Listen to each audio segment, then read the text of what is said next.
What is going on, everybody? It's the Front, and we're here for AEW on TBS review for January the 12th, 2021. This show was way better than last week's show. Last week's show was a fucking dud upon dud upon dud.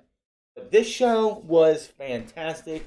A good opening segment teasing the Young Bucks versus Red Dragon down the line. We have Adam Cole with his girlfriend going up against Chris Statler and Orange Cassidy. That was set up for next week, which I know Adam Cole has been wanting to do a mixed tag match with his girlfriend for since he got signed with AEW. We had Sammy Guevara defending the TNT Interim TNT Championship in one hell of a main event. Teasing of Chris Jericho versus Eddie Kingston is still going on. I want that match ASAP. We had Brody King finally, and I say finally, make his debut in a pretty damn good segment. What else happened tonight? Let me go here. I got the note stuff here. Oh yeah, CM Punk took on Wardlow. In pretty much Wardlow, and after it was over, Wardlow is just a little bit more left before he turns babyface and beats the living shit out of MJF and Shawn Spears. That's going to be coming soon. Dante Martin versus Powerhouse Hobbs as well, with a surprise assist from somebody I didn't think was going to be coming. And actually, I'm happy to see this individual getting some time on TV now. He was signed recently. And he's been on Dark and Dark Elevation more than he's been on TV. Now it looks like they're finally going to be bringing him in to TV time some more, so that'll be a good thing. Let's see here. We also had Hangman Page, and who looks like will be his next challenger coming up. And it was a surprise return as well, so we'll have to talk about that. Irrelevant division, let's not talk about that. That was a waste of fucking time. Matt Huddy versus Pentazio. Miata also happened tonight. Why? I don't even fucking know. And let's see what else here. The Acclaim versus Bad Country. You felt like it shouldn't have been on TV. And that is that. But before we get to this, news broke today, and it's not a surprise. To the surprise of absolutely nobody, Vince McMahon and WWE have their eyes on Wardlow. But I have to say this. If you haven't been paying attention and watching WWE for the last, checks notes, 30 plus years, then you would not be surprised by this news. Vince McMahon loves himself a big, beefy dude, and Wardlow checks off those boxes. He's not young, though. He's 33 years old.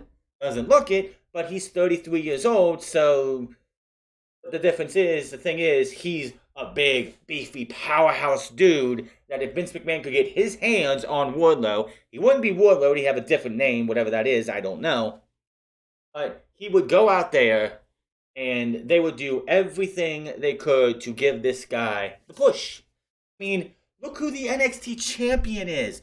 Braun Breaker, big, beefy dude. I mean, he's not the tallest guy, but he's still a big, beefy dude. That's Vince McMahon's forte. Vince McMahon loves himself some big, beefy guys. If he could get his hands on Wardlow, Vince McMahon would be in awe. I guarantee Vince McMahon took one look at Wardlow and is like asking his yes men, why don't we have this guy? How did we not get a contract with this guy? Why is he not here? Why is he over there? Not surprised. Now, Wardlow, of course, said, I think in a recent interview, that AEW is his beginning, middle, and end. He's not going anywhere. The only way Wardlow leaves AEW is if AEW says, we're not going to renew your contract because of X, Y, and Z. So, I'm not surprised that Wardlow is, like, WWE has eyes for Wardlow. You'd be a fool to think that Vince McMahon would not want to get his hands on a guy like Wardlow. Thankfully, Wardlow will have his career skyrocket in AEW. One day, he will be your AEW World Champion. Won't be in 2022, won't be in 2023, but I'd say maybe 2023, but maybe 2024, 2025, Wardlow will be AEW champion. By the end of 2022, he could be TNT champion. I could totally see Wardlow carrying the TNT title into 2023. When he wins it, that is beyond me to know right now. It could be Double or Nothing. It could be All Out. It could be It could be Full Gear. It could be a better booked version of Battle of the Belts, because whatever happened on Saturday was a waste of time. Yeah, Wardlow is definitely going to be somebody that, yes, Vince McMahon would do anything. He will fucking back up the Brinks truck to Wardlow's house, get him to come to WWE when his contract is up. Ain't going to happen. Another bit of news, Tony Shabani on AEW for at least 2 more years.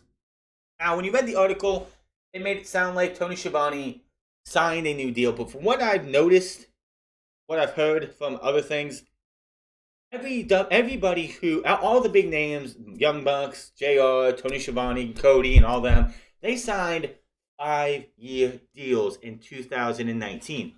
3 were guaranteed. The other 2 would roll over if AEW wanted them to roll over.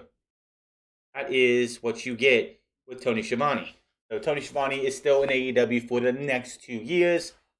2024 going to be 2024 is going to be a very big year for AEW. A lot of guys from the Young Bucks, MJF, Cody, like Tony Schiavone, all of them are going to be signing big money deals in 2024. So yeah, I expect for the next year or so, the next few months, we're going to be hearing how this person or that person signed new deals, and it's like a 2-year bump, and I'm like, that's not a new deal. That was just the 5-year deal, or the 3-year deal with 2 years extra on if they wanted to, rolling over. That's exactly what's going to be happening. So that's what you can expect a long time. But yeah, AEW, 2024 is going to be a big year for AEW, as we know. Because the Turner TV deal, which they'll be negotiating in next year, is going to be coming up, and they're going to sign a big money deal, say with TBS and TNT. And the talent that are signed to 2024 know when those negotiations in 2023 come up and they get a bigger money deal, and the money's coming in, they're going to be able to go to 2024 and get bigger deals. So that's what AEW's talent are going to be looking forward to from the originals, from a Jungle Boy to Luchasaurus to the Young Bucks, Cody, Jon Moxley, Chris Jericho, all those talents, JR and all them. Big money's going to be coming in 2024, absolutely. So we kicked the show off tonight. Adam Cole, Kyle O'Reilly, Bobby Fish. The Paragon apparently is going to be their new name. Hasn't been established yet, other than what Kyle O'Reilly said a couple weeks ago. They are the Paragon of professional wrestling. Not a big fan of that name. All Elite, the Undisputed Elite. I like that name, but if they're going to be called the Paragon eventually, that's fine. Cole says it was a great year for 2021 for the 3 of them, but 2022 will be better because he is undefeated. He hasn't been pinned or made submit. He also says the boys are back together, and they are the baddest team on God's green. He said a new era is here. Out come the Young Bucks. Matt says, well, since I kicked COVID's ass in 2 days, he would come and join them. And he thanked them for the invite. Kyle O'Reilly says, nobody invited them before either in Jacksonville, when they didn't need your help beating the Super Friends in Jacksonville. Matt says, you know what? You're right, we didn't need your help, but we didn't need our help or whatever. But this is our company. We are the longest reigning tag team champions in company history. Little nepotism there, Matt? Nepotism? Now says that is funny as both teams have the same resolution for 2022. Become the AEW World Tag Team Champions. Bobby Fish claims this isn't a single team that will stop them from getting the titles, and that includes you and you, pointing to both Young Bucks.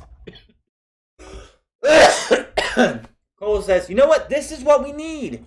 This is what we need. Friendly competition. What about it? Says that what makes them the greatest faction in AEW history. Better than the Best Friends, who are an absolute joke. Out come the Best Friends. Orange Cassidy, of course, has microphone as he beelines to the ring, not even waiting for everyone else. Cole says, Cassidy, you ain't got nothing you can say. Cassidy jumps on him, starts fighting him. Everybody's fighting this down to Cole and Cassidy in the middle of the ring. Adam Cole, Cassidy's down on the mat. Cole's looking for a super kick. Here comes Chris Statlander, who gets in the way until Adam Cole's girlfriend comes down, takes her out with a curb stomp, while he sets up Cassidy for the boom. They pose. They all come in. All the heels come in. Cassidy and Chris Statlander are down on the mat still. All the heels come in. Adam Cole's like saying the Young Bucks need to do the whole kiss thing, but she stops them and comes over and they have a makeout session. So there you go. And that is that. So right then and there, as soon as Statlander came down, which I was wondering, where has she been for the best friends? Ever since Trent came back and they did the whole thing with Trent's mom a couple weeks ago, Chris Statlander has been MIA with the best friends. I had no idea why they just kept her away. So as I said, later on, like not too long after the next match was CM Punk vs. Wardlow. Adam Cole, the Young Bucks, Red Dragon, and his girlfriend come and they make the challenge for next week. Adam Cole and his girl versus Chris Statlander and her and Orange Cassidy. So that is going to be happening next week. I know a lot of people have probably been waiting to see these two team up. Again, when Jungle Boy and Adam Cole were feuding, I thought, oh, this is going to be a perfect way for them to get to that mixed tag team match because Adam Cole is dating his girl. Jungle Boy is dating his girl. They both, all four, work for AEW. Put it together, and there you go. But no, we didn't do that. So, hey, why not go with Chris Statlander and Orange Cassidy, who have been the odd couple of sorts in AEW since Chris Statlander made her return. And I think the whole Chris Statlander and Orange Cassidy thing has been on BTE for like the last year and a half. So they're bringing that. They've been bringing them a lot forward. She made her return, and there you go. Mixed tag team match. I want to know what people think about that down in the comment. I've been really hard on the women's champion because I think she fucking sucks in the ring, but this is probably the best thing she's done. This entire thing with her, Adam Cole, Chris and Orange and everything was probably the best 2.5 minutes of her entire career. That is probably the best thing she has done in AEW. And it was kind of funny where Adam Cole's like, yeah, guys, on both sides, and then she just stops them and just gets in front of him and just turns around and they had their little makeout session. I'm like, there you go. That's what she needed, was just be with Adam Cole and have them do their thing. So maybe, honestly, she should just drop Jamie Hayter and Rebel and just stick with the Super Click or whatever they want to call themselves. So we move on to one of the biggest feuds of AEW: CM Punk versus Wardlow in face of MJF. Wardlow comes out, of course. CM Punk then comes out. He immediately slides out of the ring and looks to face off with MJF, but Wardlow slides out and stands in the middle. Inside the ring, Wardlow powers and strength is too much early on as he throws Punk into the corner before dropping him with a shoulder tackle. However, Punk responds with a few strikes in the corner, only for a clubbing blow and Wardlow to drop him. The bigger man continues his dominance, working the shoulders. However, he takes too long and Punk attacks the knee. But Wardlow powers is too much again as he launches Punk into the corner.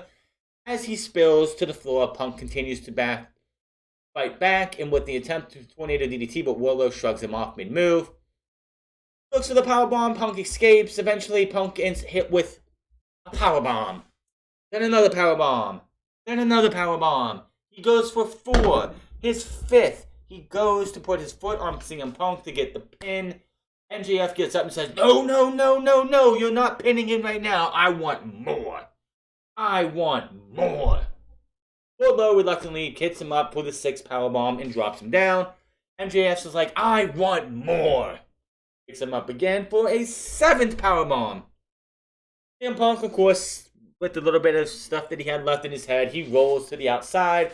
Wardlow goes around, but MJF clears the timekeeper table, pulls him up, and he hits the powerbomb through the table. First off, why is that not a disqualification? Come on, ref. It's Aubrey. Why is that not a disqualification? Yeah, you let CM Punk have MJF get beat by DQ last week and gave Captain Shawn Dean his first win, and you got a win yesterday as well. But why didn't you have this count as a disqualification? Could have been another excuse for MJF. So, Wardlow gets back in the ring. The referee's counting. CM Punk struggling to get to the ring. He makes it into the ring just barely, right before the 10 count, which he did it so much better. That was probably one of the best struggles to get to the ring I've seen in a long while.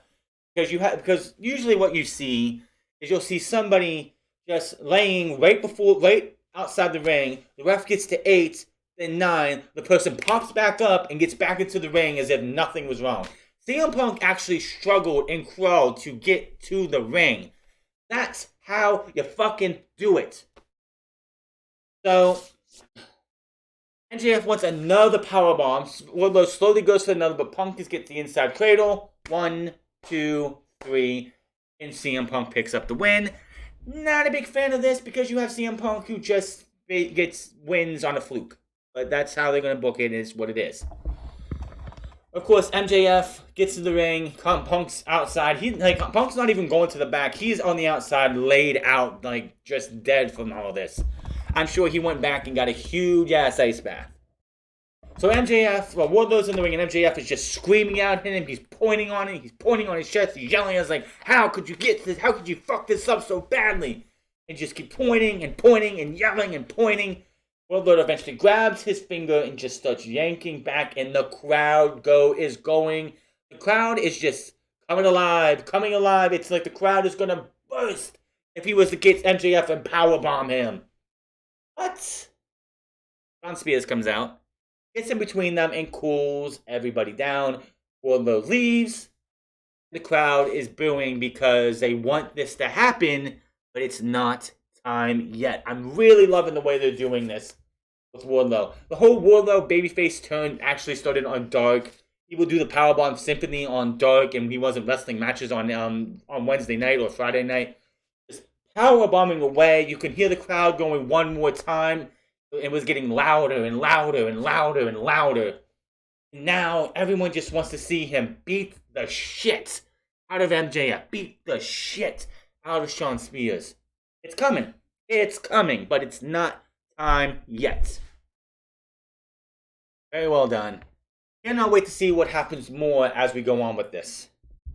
Powerhouse Hobbs versus Dante Martin. Ricky Starks is in Powerhouse Hobbs' corner. What the fuck was Ricky Starks supposed to be?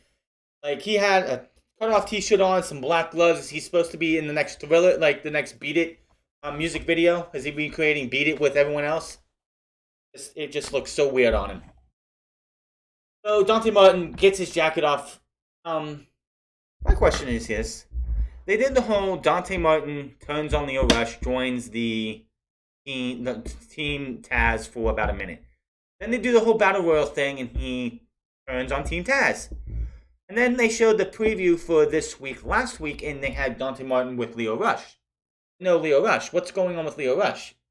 I know they had the whole Big Swole bullshit last week and a half ago. 2 weekends ago, and Leo Rush had his talk and everything, but it's we haven't seen Leo Rush on television in a while. What's going on with Leo Rush? Is he with Dante Martin? Is he not Dante? What's going on? I don't know. So Dante Martin gets this jacket off, and he just hits a beeline to the ring. He wants to fight this guy. Both men are brawling on the outside. Hobbs sends his opponent into the ring, but Martin connects with the several kicks before he launches himself onto Hobbs. Send them both out to the ring, however, as Dante tries to come off the ring apron, Hobbs catches him and nails a spinebuster on the outside. Hobbs then plants Martin to the mat several times, and while the small man tries to fight back, he is instantly set back to the mat with a clothesline. Hobbs then locks in the torture rack submission, but Martin is able to break out, only level by a clothesline. Then Dante Martin starts getting some momentum. It looks like he's got Powerhouse Hobbs on the rope. But then Powerhouse Hobbs with a big, huge bear slash, smash, and knocks him over. Now, Dante Martin looks to have things going his way. Ricky Starks is going to make sure that his boy does not lose. So he gets up on the apron as Dante Martin is, recovering on the side. When all of a sudden, Jay Lethal comes out of nowhere and probably wrestled a match on Dark Elevation. He came out with only dress pants on, not even a shirt, so he's probably getting ready to, get his dress suit back on or whatever. Came out here, pulled Ricky Starks off, then connects with the nosedive, which is his double springboard moonsault. 1, 2, 3. Dante Martin gets down in the ring, him and Jay Lethal exit stage right, and that was that. So, nice little wrinkle there, adding Jay Lethal and giving Jay Lethal something to do other than wrestling in Dark Elevation. And finally giving us something for Jay Lethal, and I can't wait to see what happens to him. Looks like maybe, instead of it being Leo Rush with Dante Martin and them, Darius eventually comes back, which hopefully will be very soon. It'll be Jay Lethal with them. Because I don't know. It just feels like a bigger fit for Jay Lethal, Dante Martin, to be working together. So definitely can't wait to see what happens with that. So Jay Lethal now sticking his nose into the Team Taz business. Maybe it's not going to be Lethal, and maybe it's not going to be Leo Rush and Dante Martin anymore. It's going to be Jay Lethal and Dante Martin, leading to eventually Aries coming back because it is Team Taz, and maybe this is how we get Hook to have a match outside of Rampage, unless you want to do it on Rampage. And you have Team Taz, if Darius is able to come back eventually, you have Darius in the Top Flight and Jay Lethal versus Team Taz. That would be something. Jericho shown backstage with his boys, and they named the faction of the year the Inner Circle was. And says, since day one, they promised to dominate the country and the company. He says, Sammy Guevara will win tonight. And then Eddie Kingston shows up, has some remarks for Chris Jericho, and then he says, and you two, looking at Santana Ortiz, and says, you want to know why you're not champions? What's to Chris Jericho and tells them that they were friendly. The rest of the group walk away. They're just done. They're done with this. They don't want to hear any of this. So Jericho says he will be at ringside tonight. If 2.0 gets involved, he will fight them. He says if Eddie gets involved, he might have to fight him too. So that is that. Obviously, we're getting this match eventually. I wonder if they're going to have enough stuff to be able to hold it off until we get to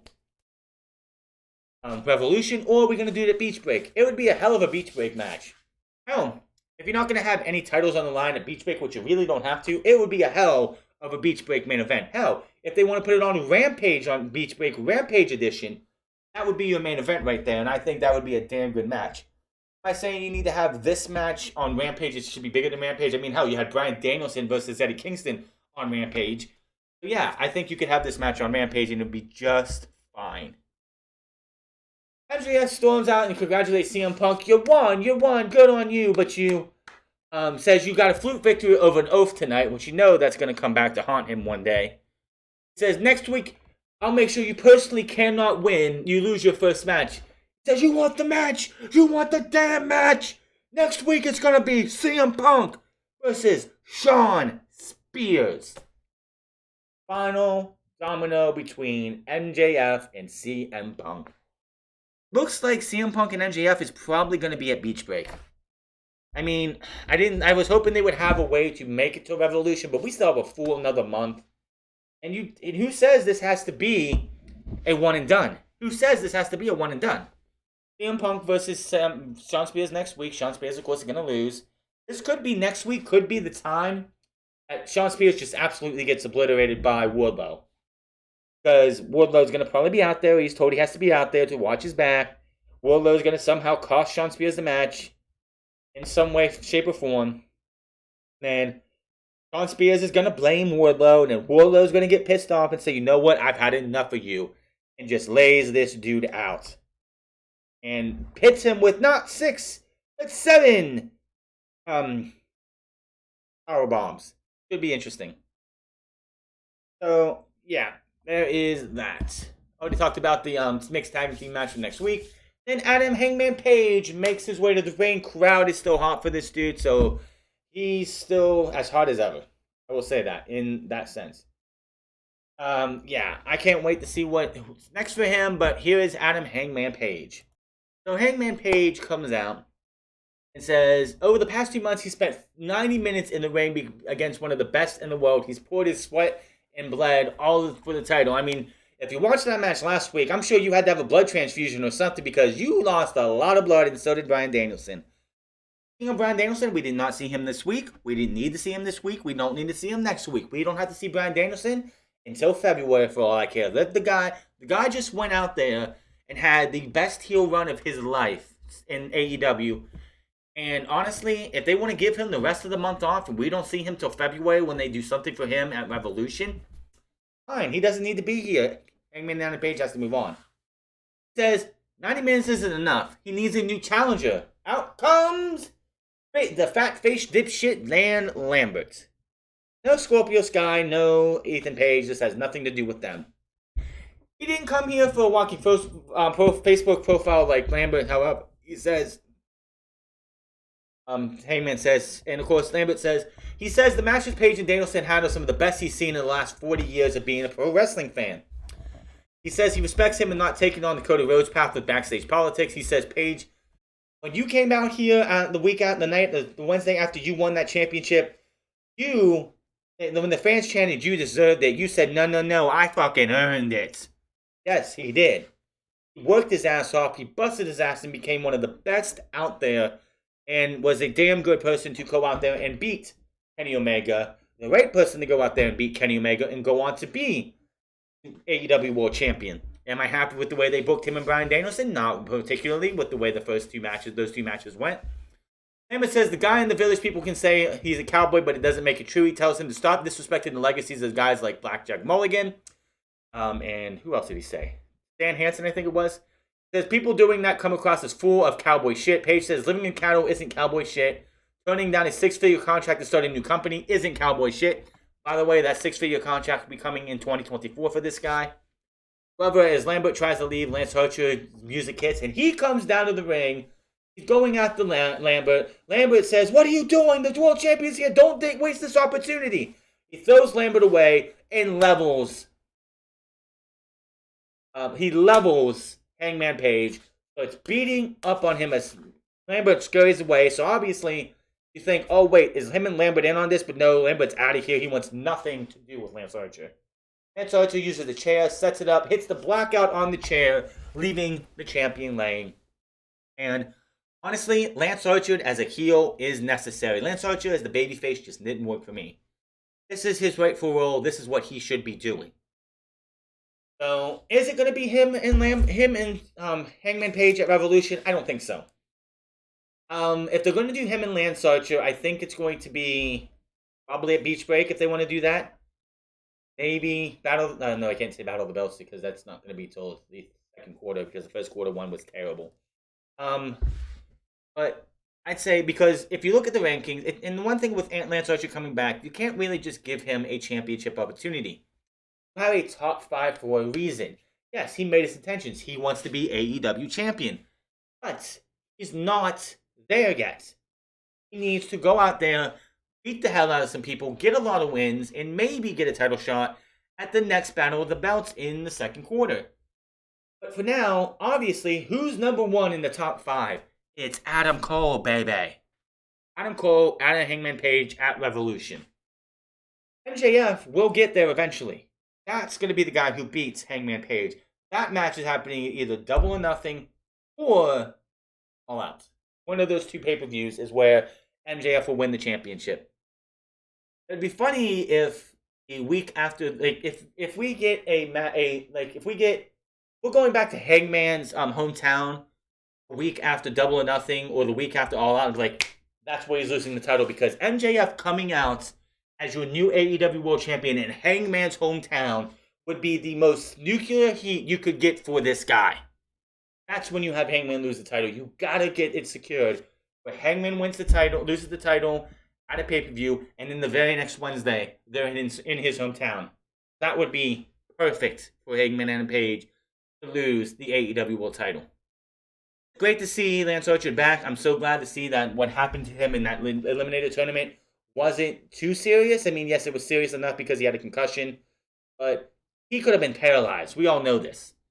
He could have been paralyzed. He could have been done, and this is what you get. And he's coming back in the right spot.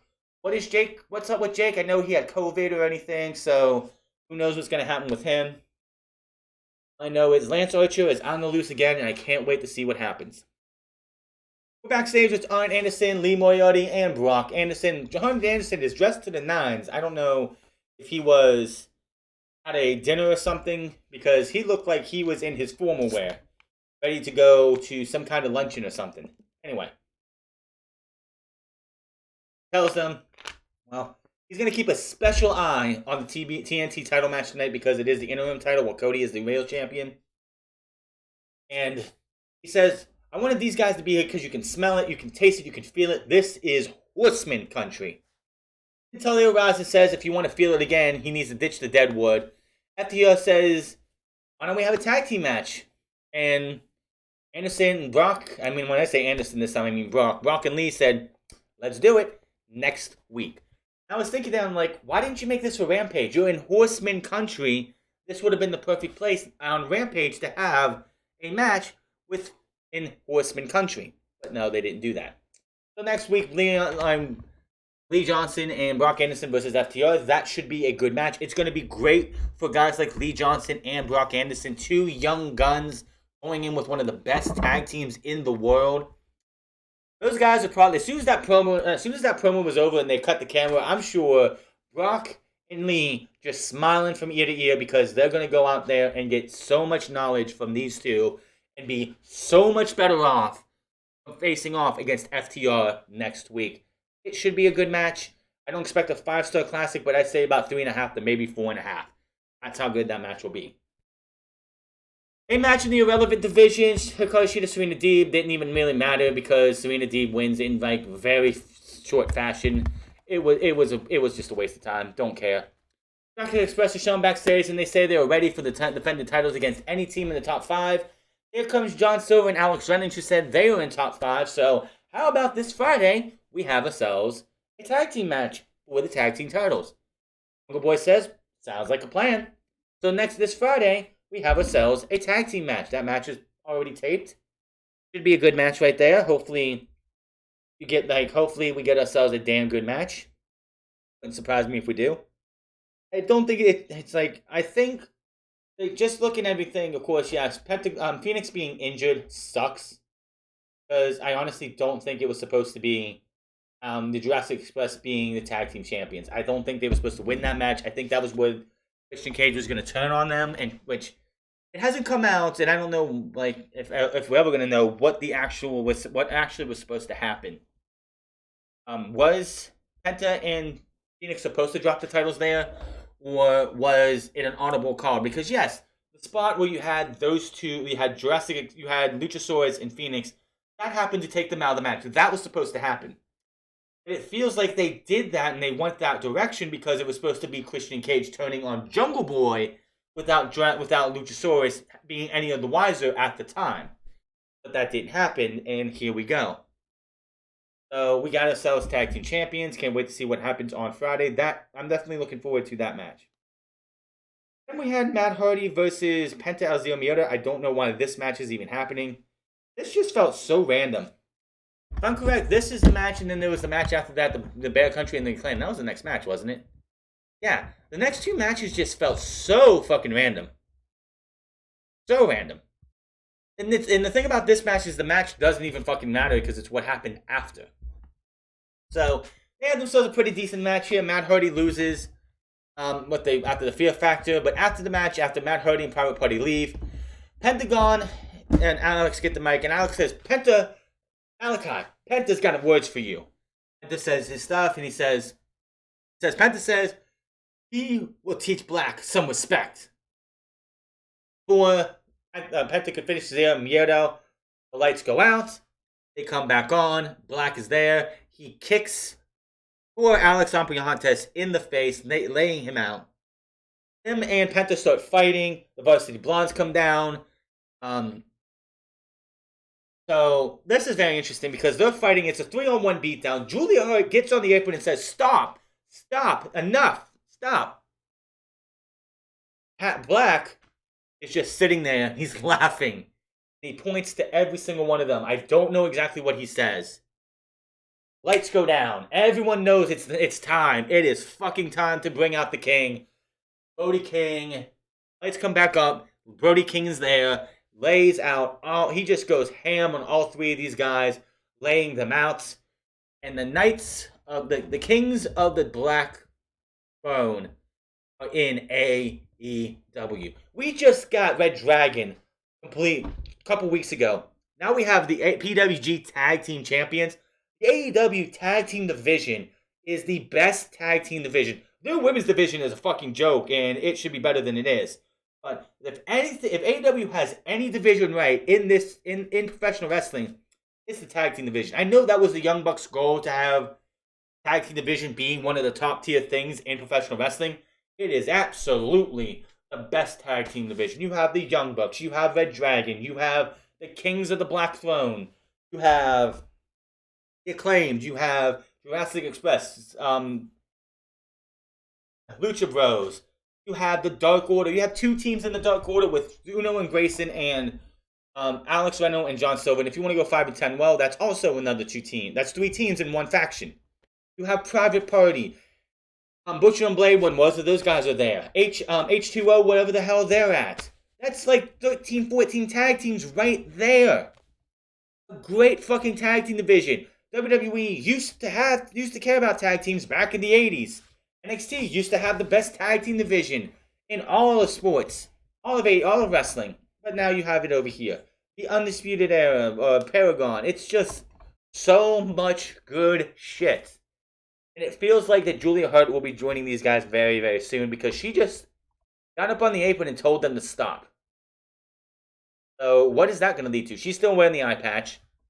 So it wouldn't surprise me if like eventually she turns on the Varsity Blondes, pulls the eye patch off, and has her face painted, like her eye painted around like Malachi Black. God damn it, Jerry! I almost said Alistair too. Chris Statlander, Layla Hirsch, and Red Velvet are backstage. Chris Statlander talks to Tony Schiavone about the mixed tag team match, but because they have a 6th woman on Friday, which in my opinion doesn't matter. And then you know what? I don't care. Moving on. The Acclaim versus Bear Country. So first off, the Acclaim, that was the rap, of course, which was fucking hilarious. But this match felt like it was meant for dark. Don't know why this match was even on television. It just, I don't know. It just felt like they just put it there for random. Usually we know everything we're going to see on this show. We didn't know about this match until it came out. So the match was fine. There was nothing special about it. The Acclaimed, the Dark Bear Country. Yeah, it sucked that Bear Boulder got injured because it just feels like the Bear Country is not where they were before he got injured. The Acclaimed win with the mic drop. That is that.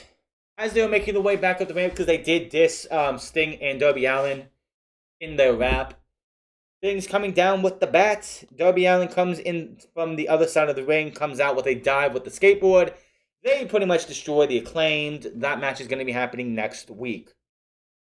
So there is that.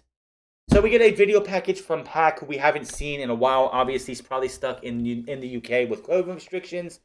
They do have they have him sitting there talking about everything, about his eyes being blinded. He has clear perspective now, even though he's been blinded. He can see clearly now, and as he holds a card, it says "Justice" on it.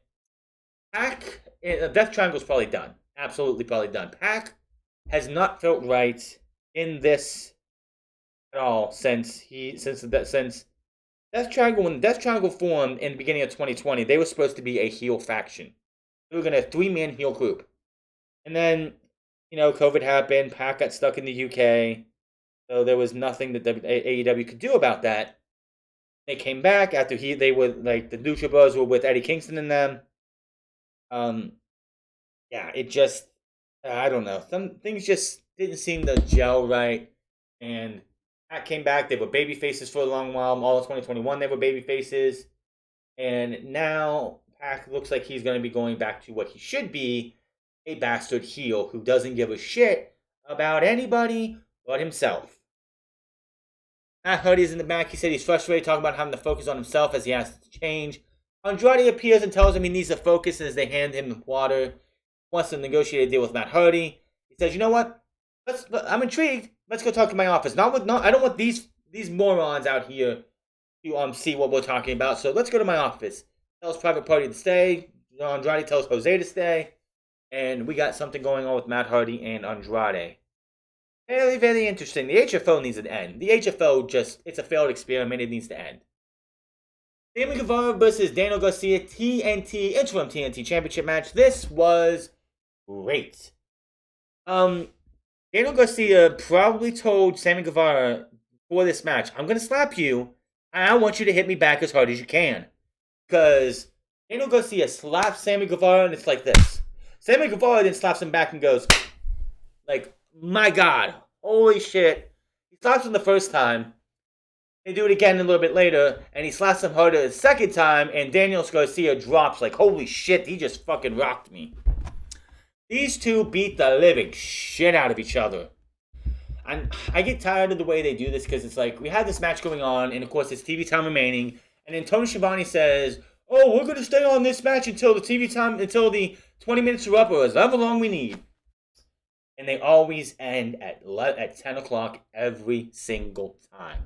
If you're going to have a title match or a big match as your main event, and you say you need to go as long as time, like TBS is going to allow us to go as long as we want, and go a few minutes over, so at least it makes it seem like, oh, we're actually going to need that time. But again, they ended the match way early because, they had to do whatever they needed to do with Chris Jericho and them. But it's like, good fucking grief. If you're going to say, hey, stick with us because we're going to stay here as long as we need and then end the show on time, don't say that. That's all I got to say. Just don't say that. So, this was a damn good match. Guys beat the shit out of each other. 3.0 did not come with Daniel Garcia, but they did eventually come. Eddie Kingston and Chris Jericho were after the entire time. Eddie Kingston gets jumped. Chris Jericho gets jumped. 2.0 tries to help Daniel Garcia win the interim TNT title. And there were a couple times it looked like Sammy Guevara was going to lose this match. Lose the title already. But in the end, 2.0 does not help out. And it actually hurts them. GTH 1, 2, 3. 1, 2, 3. Sammy Guevara retains. He gets the title from David Crockett, who was there to hand the TNT title to whoever won the match. Man, Tony Khan really loves milking that nostalgia factor. You're coming into your third year, Tony. I think it's time to stop doing that. After the match, 2.0 tries to jump the champion, but Jericho comes in. Him and Kingston get in there. Jericho takes the bat to one of them. Kingston's about to do it to the other one. And Jericho just takes the bat and just starts whacking him. That pisses Eddie Kingston off. It's like, what the fuck, man? I had him. They start going back and forth. John, referee's getting in between. Kingston's taking his jacket off. He wants to fight Chris Jericho. Show goes off the air with those two arguing back and forth. I can't wait to see when that match is. That's going to be so much fun. I can't wait to see the War of Words that Jericho and Eddie Kingston have. Now compare this to the debut episode of on TBS. This was much better. This was a damn good show compared to last week. Last week just felt so off. And it didn't help the fact that you had Battle of the Belts 2 days later. A few days later. But the fact that you had your world title, tag titles, you had a bad injury on that night. That didn't help anything either. That kind of brought the show down a bit. Because it's like you're watching this damn good tag team match between the tag champs and the challengers. You have that big injury happen, and then you sit there and you question, was that supposed to be the planned finish? It doesn't feel like that was how you would have the Lucha Bros lose the tag team titles in a defense against the Jurassic Express. It just felt like things didn't go the way they were supposed to. So, this week, you had a much better show. The opening segment was great. The final match was great. Everything in between went from meh to great to meh. You had a damn good debut. A shocking alliance or help out with Jay Lethal helping Dante Martin, which I didn't see coming. I thought, it's just going to probably be Leo Rush if he helps anybody. But we haven't seen Leo Rush in a while. Penta and Matt Huddy was meh, but the Brody King stuff after was fantastic. The Irrelevant Division, who gives a shit. Lance Archer returning was also fucking great as well. Just comparing the two episodes, this was much better. And if this would have been the TBS debut, I'd say that was a damn good debut, but it wasn't. They fucked up last week. They had a very bad show last week. Having that championship on the Irrelevant TBS title be given to one of the worst women in your fucking company, that hurt that show. The injury definitely brought that show down because you could have had a great show, start to finish. But to end the show that way with an injury, and then the way the match ended, it's like, I don't think that was supposed to go that way, but they had to call an audible. Thankfully, Phoenix will be back sooner than we thought because it was only a dislocation. He got lucky. He got fucking lucky because he could have broke his entire elbow and be gone for the majority of the year. So we could see a rematch between the Jurassic Express and the Lucha Bros at Revolution. Because why not? Cody will be back next week. I don't understand why we needed an interim TNT champion if he's just going to be back a week later. Obviously, that means the match between those two will probably be a beach break with the winner going on to be the TNT champion. probably going to be Cody because the AEW, because of nepotism. That's what it is, nepotism. But overall, really fun show tonight. Not too much bad here. There was, of course, the little hiccups here and there. Nobody bats 1,000. But AEW definitely got back on the right track after that abysmal show last week. Hey, it is what it is. That is your AEW on TNT review. Hit that subscribe button, comment down below, like or dislike this video. Find me on Lives at the France Club. Find me on twitch.tv/the France Club. And find me on Instagram at the France Club. And I will see you guys on Friday for SmackDown and Rampage. And the Rampage card actually looks pretty good this week, minus the 6-woman tag match, because who gives a shit? Till then, my name is the France, and I'll see you guys later.